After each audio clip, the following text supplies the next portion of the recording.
بسم الله و الصلاة و السلام علی رسول الله و علی آله و صحبه و من والاه، اما بعد. السلام علیکم و رحمت الله و برکاته. بینندگان عزیز و گرامی، در خدمت شما هستم باز یکی از پاسخهای یا جوابها برای شبهات افرادی که معاندند و افرادی که ضد اسلام و ضد قرآن و ضد پیامبر علیه السلام هستند.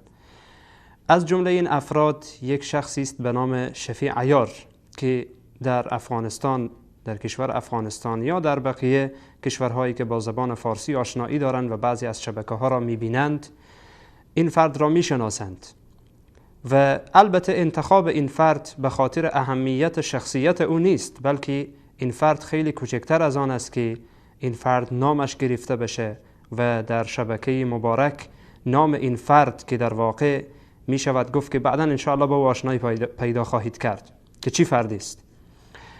چون این فرد می تواند یعنی سخنگو باشد از طرف گروه معاند و فردی باشد که سخنان دیگران را دیکته شده برای مردم القا کند. با همدیگر این فرد را بهتر اول بشناسیم که این فرد ادعایش چی هست و از نظر علمی چگونه شخصی است و بعد یکی از شبهاتش را انشاءالله در این قسمت جواب خواهیم داد.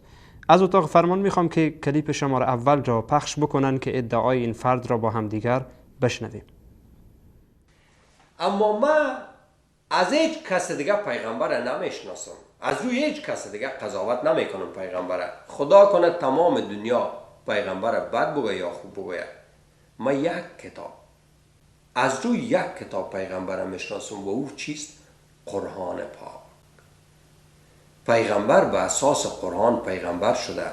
آیات قرآن برای ما مهم است که در مورد پیغمبر چی میگه.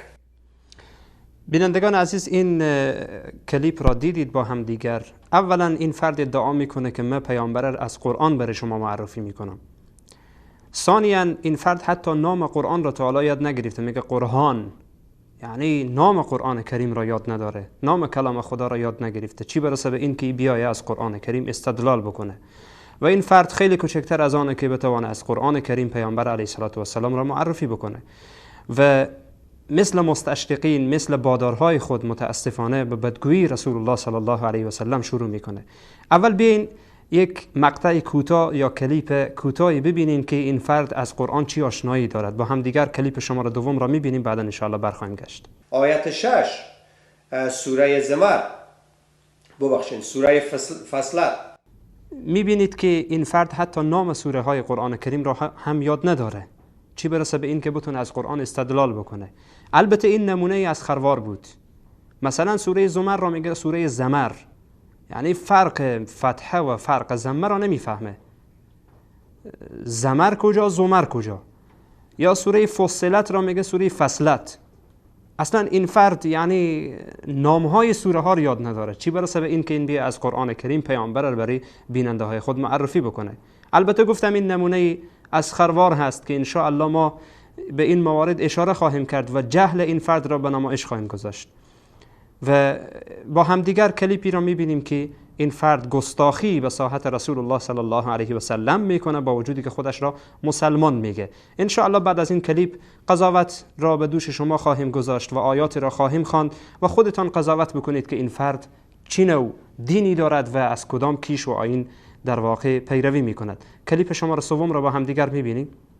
سوره یونس آیت 94 و 95. ای پیغمبر، اگر در باره آنچه به تو نازل کردیم شک داری، از کسانی که کتاب الهی پیش از تو را میخوانند، از کسانی که کتاب الهی پیش از تو را میخوانند بپرس، مطمئنا حق از طرف خدا برای تو آمده، بنابراین از جمله شکاکان نباش. پیغمبر خود شک میکرده در قرآن، در پیغمبری خود، و خداوند پیغام میامده میگفته به چیم شک نکو، پیغمبر هستی.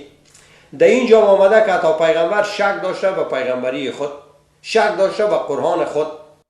خب بینندگان عزیز و گرامی، با عرض معذرت که این کلیپ پخش شد، به هر حال این فرد را دیدید، جسارت و گستاخی این فرد احمق و این فردی که در واقع می شود گفت که نه به قرآن ایمانی دارد، نه به پیامبر ایمانی دارد، نه به اسلام ایمانی دارد، چی جسارتی را در حق رسول الله صلی الله علیه و سلم می کند. حتی معانی قرآن کریم را که پیش روی این فرد گذاشته و آیاتی را به هر حال پیشش هست به معنای فارسی میخوانه، همین را هم درست نمیتونه بخوانه. و شما ببینین با چی یعنی زبان و لهجه سرکوچه‌ای صحبت میکنه. نعوذ بالله خدا برای پیامبر گفت بچیم شک نکن. یعنی این فرد شما ببینید که این چی نوع ادبی نسبت به الله سبحانه و تعالی و ادب نسبت به قرآن و ادب نسبت به پیامبر صلی الله علیه و سلم داره.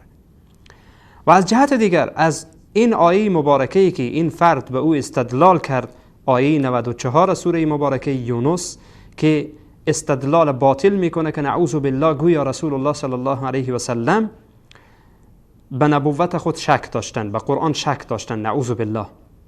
و این فرد در کلیپ دیگری میگه که من اگر خود را میگه من اگر به قرآن شک داشته باشم خب مسلمان گفته نمیشم. نعوذ بالله میخواد نتیجه بگیره که یعنی رسول الله صلی الله علیه و سلم ایمان نداشتن. نعوذ بالله.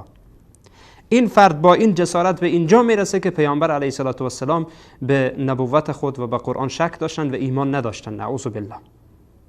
ما اول این آیه مبارکه را شرح میدیم، بعدا ان شاء الله آیات دیگری را تلاوت خواهیم کرد که در واقع شخصی که به نبوت پیامبر، شخصی که به قرآن کریم ایمان نداشته باشه و متردد و در واقع شخصی باشه که تردید بکنه در آنچه که پروردگار متعال فرستاده، الله متعال حکمش را بیان میکنه. اول در این آیه مبارکه که این فرد خب عربی خواندن قرآن کریم را یاد نداره، دیدیم در کلیپ قبلی که حتی نام سوره های قرآن را یاد نداره. ما به صورت عربی اول آیات قرآن کریم را تلاوت میکنیم، بعد ان شاء الله به شرح و ترجمهش خواهیم پرداخت. الله متعال میگه که برای پیامبر میگه فإن كنت في شك مما انزلنا إليك فاسأل الذين يقرؤون الكتاب من قبلك لقد جاءك الحق من ربك فلا تكونن من الممترين. الله متعال میگه اگر تو در شک هستی از آنچه که ما نازل کردیم برای تو، فاسأل الذين يقرؤون الكتاب من قبلك، پرسان بکن از اهل کتاب، چون در میان اهل کتاب مشهور بود در عهد جدید و عهد عتیق، در تورات و در انجیل صفات رسول الله صلی الله علیه و سلم گفته شده بود، اونها میشناختن پیامبره. الله متعال هم میگه که اینها مثل که حتی بیشتر از این که فرزندای خود بشناسن، رسول الله صلی الله علیه و سلم را بیشتر از آن میشناختن. بعد الله متعال در ادامه میگه فلا تکونن من الممترین. شخص همین بخش آیه را گرفته استناد میکنه که نعوذ بالله رسول الله صلی الله علیه و سلم به نبوت خود شک داشتن یا به نبوت خود ایمان نداشتن. نعوذ بالله. جواب از چند جهته. اول این که بعضی از این آیاتی که در قرآن عظیم الشان میایه مخاطب رسول الله علیه السلام هستند، مخاطب شخص پیامبرن، اما هدف امت پیامبرن، هدف دیگر مخاطبین قرآن کریم هستند.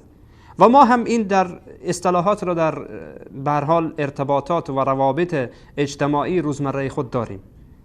اگر خواسته باشیم یک شخص را بفهمانیم، به یک شخص دیگر میگیم که اون پای خود را جمع بکنه و متوجه بشه. در واقع هدف ما این شخص طرف مقابل نیست که حالا او را مخاطب قرار دادیم. هدف ما اشخاص دیگر یا فرد دیگری است که حالا در کنار او ایستاده هست و صدای ما را میشنوه و متوجه است.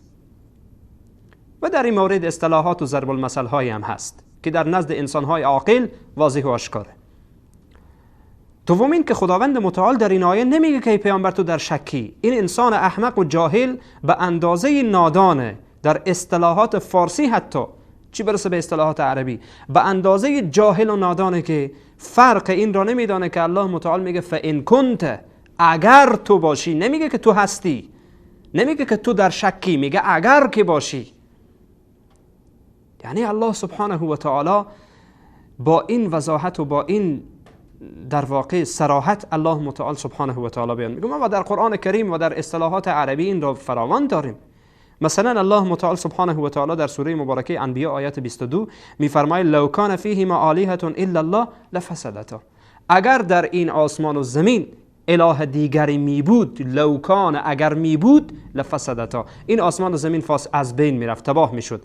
یعنی اگر شفیع عیار احمق بیایه این آیه بگیره، میگه که خدا پس دوتاست، پس الههای دیگری هم هست، به اصطلاحی که او حالا این آیه را ترجمه کرده، آیه 94 سوره مبارکه یونس را. اگر به اون ترتیب خواسته باشیم ترجمه بکنیم، به این معناست که نعوذ بالله اله دیگری هم وجود داره. و همچنین الله متعال در سوره مبارکه زخرف آیت 81 میفرماید قل ان کان للرحمن ولد فانا اول العابدین. اگر برای الله، این هم مثل همانه، ان کان، اگر برای پروردگار رحمان فرزندی می بود، ولدی می بود، پس آیا به تعبیر این انسان جاهل هست الله متعال فرزند داره؟ این یعنی عجیبه. این افراد که همچون شبهاتی میریزانند، نه اینها عقل دارن و نه هم به نقل اینها واردند. اگر قرار باشه که الله متعال وقتی میگه فلا تکونن من الممترین، از جمله شک کنندگان نباش، و ای به این معنا باشه که نعوذ بالله پیامبر شک کرده و شک داشته، پس این را چی میگی که الله سبحانه و تعالی در سوره مبارکه یونس آیت 105 میگه ولا تکونن من المشرکین، از مشرکین نباش. نعوذ بالله پیامبر مشرک بوده؟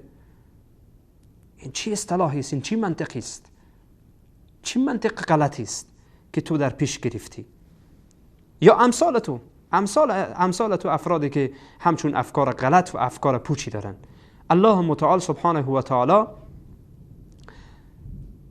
این شک و تردید را از جمله صفات مؤمنین نمیدانه. کسی که در دین خدا شک بکنه اون کافر، مسلمان نیست. و این فرد هم دقیقا همین را میخواد که نعوذ بالله بگه که پیامبر کافر بوده. عجیبه. پیام آور قرآن را میگه کسی که قرآن را آورده نعوذ بالله آن را تکفیر میکنه. الله متعال میگه در سوره مبارکه حجرات آیت 15 میفرماید انما المؤمنون الذين آمنوا بالله و رسوله ثم لم يرتابوا. مؤمنین کسانی که به الله و پیامبرش ایمان آوردند و در آن شک نکردند، در آن شکی در آنها به وجود نیامده، تردیدی در آن نکردند. نعوذ بالله پیامبر تردید کرده. این انسان احمق میگه پیامبر کامل نبوده، پیامبر در ایمان خود شک داشته. نعوذ بالله. ولی الله سبحانه و تعالی در سوره مبارکه یاسین ببینید چی میگه. میگه یاسین والقرآن الحکیم انک لمن المرسلین علی صراط مستقیم. ای پیامبر تو بر راه راست هستی. اما این احمق چی میگه؟ میگه نعوذ بالله پیامبر علیه السلام شک داشته. الله متعال در سوره مبارکه بقره آیت 285 میگه آمن الرسول بما انزل الیه من ربه والمؤمنون الی آخر. پیامبر ایمان آورده به الله، پیامبر ایمان آورده با آنچه که به او فرستاده شده، به قرآن. این احمق میگه پیامبر علیه السلام به قرآن شک کرده. و ایمان یعنی باور راستین و باور محکم، باوری که بدون شک باشه، بدون تردید باشه. ای انسان احمق، تویی که میگی استدلال میکنی و تویی که ادعا میکنی که از قرآن داری در واقع استدلال میکنی و استناد تو به قرآن هست، این آیات قرآن کریم را یک بار بخوان. اگر طالب حق باشی هدایت میشوی و اگر طالب حق نبودی ان شاء الله که رسوا شدی، بدبخت شدی. الله متعال سبحانه و تعالی این فرد و امثالش را هدایت بکنه. این جواب کوتاهی بود، چون نمیخواهیم که از این بیشتر به این بحث را گسترده بکنیم و به این فرد بپردازیم. فقط به صورت کوتاه و فشرده خواستیم که آیات از قرآن کریم، فقط آیات از قرآن کریم جواب این فرد را میدهیم، چون این فرد نه تنها این که تنها به پیامبر علیه السلام کافره، بلکه به آیات قرآن کریم هم کافره. اینها را هم قبول نمیکنه. اما ما به خاطر اینکه بینندگانی که و افرادی که فریب این فرد را خوردن یا امثال این فرد که در آینده خواهند آمد و امثال این که فعلا وجود دارند متوجه بشن که آیات قرآن کریم چیزی را میگوید و اینها از قرآن کریم برداشت دیگری دارند. همه شما را به الله پاک بی همتا میسپارم. الله سبحانه و تعالی یار و مددگار همه من و شما باشد. و السلام علیکم و رحمت الله و برکاته.